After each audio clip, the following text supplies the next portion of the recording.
And it's timely in the sense that China itself is zooming out again. Exactly. As a big power, a superpower.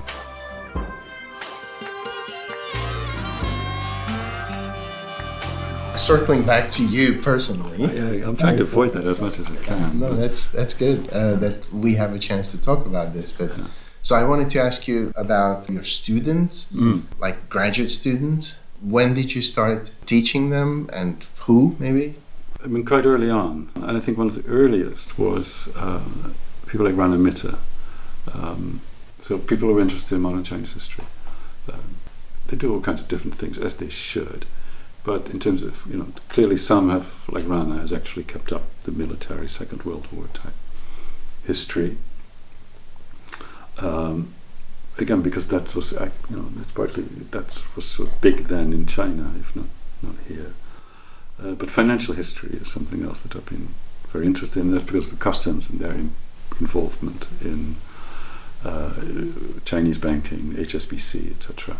Without Chinese customs service, the HSBC would have been nothing. It's that kind of these linkages between, and HSBC is a great thing. Was a great thing. They were able to link the silver economies of the East Asia with the gold economies of the West, and that's not easy. They've managed to do that, and they keep managing to do that. Although, I think I was talking to a Chinese financier recently, and they want to get rid of the European side of HSBC because it's a drag on profit.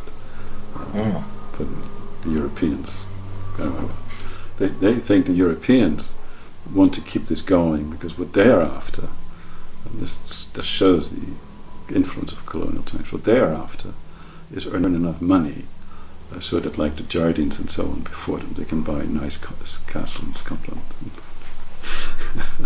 I can say that probably is still true. So we'll see where that goes. But so financial history.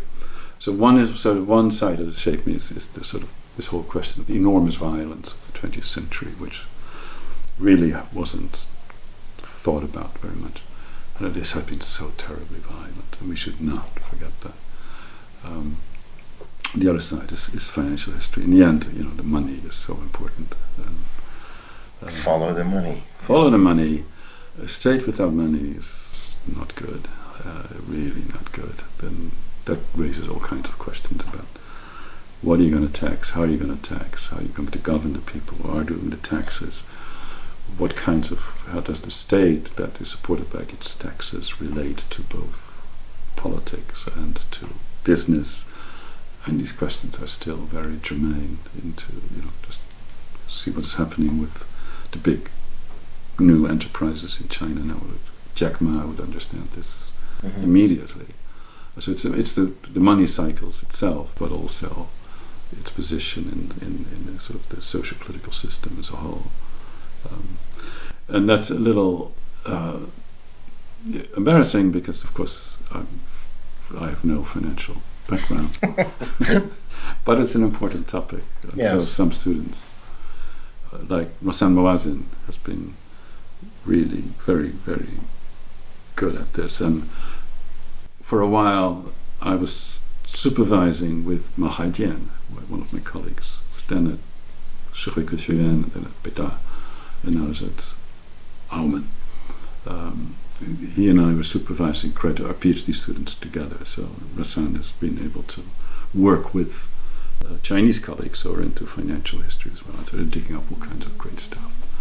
And he has a new book out. He does. Yes.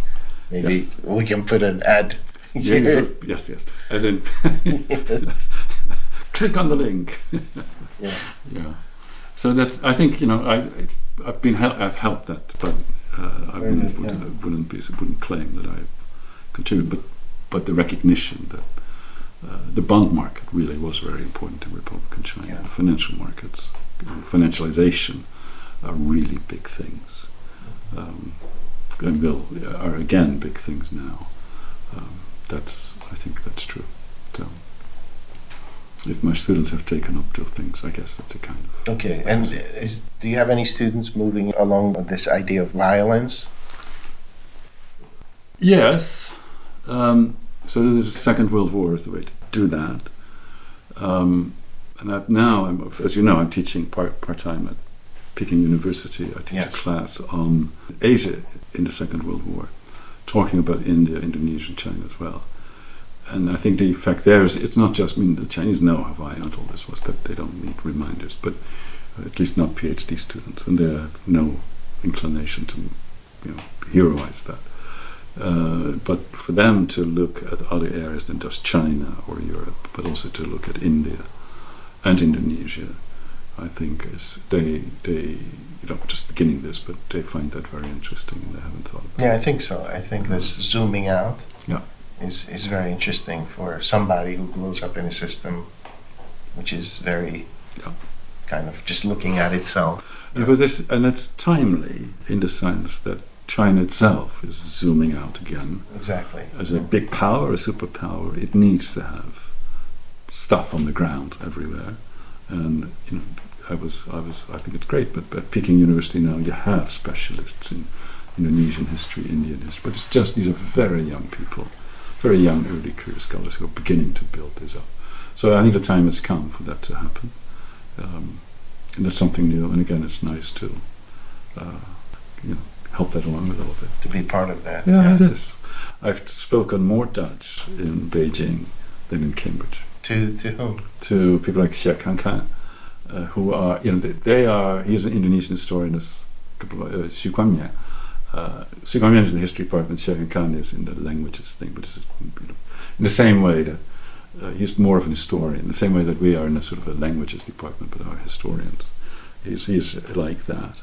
They're trained at Leiden, of course, because Leiden gave fellowships and grants to these people. So now they are at Beta, and I get to talk with them, and it's great. It's fun. It's good. It's very good. Yeah. Okay. Yeah. Well, I think that's it for now. Thank you so much for taking the time, and maybe we'll do some other. We'll do it. Discussion. We'll do it in Hangzhou at some point. Okay. Yeah, maybe. All right. Okay. Thank you.